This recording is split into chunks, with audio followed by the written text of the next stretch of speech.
Pipila ka adlaw na lang masaksihan na ang Sinulog 2023 Grand Comeback nga sa unang higayon ipahigayon sa South Road Properties kon SRP.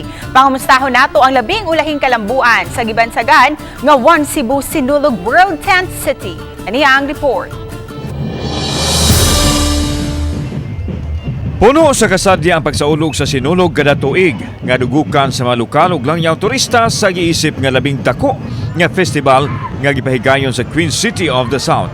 Apan nahulong kini tungod sa pandemic nga nasinati busa nunod sa paghibalik karong tuiga, excited ang tanan nga mosaksi niini sa pagbalik. Inay sa naandan nga venue ibalhin kini sa South Road Properties sa labing unang higayon.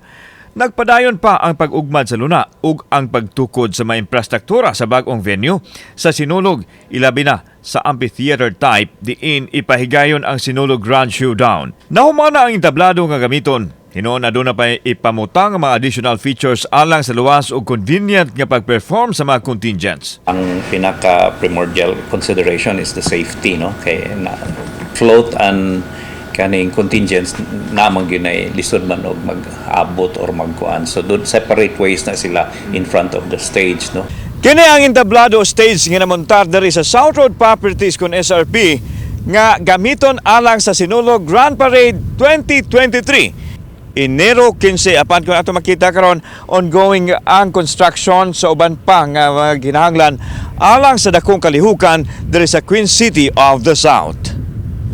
Giklaro sa Executive Director sa Sinulog Foundation Incorporated Jojo Labella nga hinimo ng daan ang mga materyales nga gamiton ug igo na lang kining ipanghaklap busa dili na maproblema ang paghumanini sa dili pa moabot ang Sinulog Grand Parade. Andam na usab ang mga bleachers nga maka-accommodate og 6,000 ka mga tao ug igo na lang kining ipamutang. Butangan usab og mga filling materials ang palibot sa dapit aron dili maghitak og galing mahitabo man nga uhanon ang adlaw sa Sinulog. There is a modification of the design sa amphitheater, but it's actually going on, no, with the capacity of estimated to about 6,000, no, ang kaning sa bleacher. Ang Sinulog 2023 Grand Comeback salmutan sa mukapin 20 ka mga contingents ug usa ka foreign contingent gikan sa South Korea isip guest contingent. Samtang sa dili pa ang Sinulog Grand Parade, unang masaksihan ang One Cebu Island Sinulog sa kabataan sa Enero 8. Inay sa SRP ipahigayon kini sa Cebu City Sports Center sa Enero 8 nga salmutan sa kapin 20 usab ka mga contingents gikan sa dakbayan ug sa lalawigan. Gani gimontar na ang entablado sa Sports Center alang sa mga kalihukan.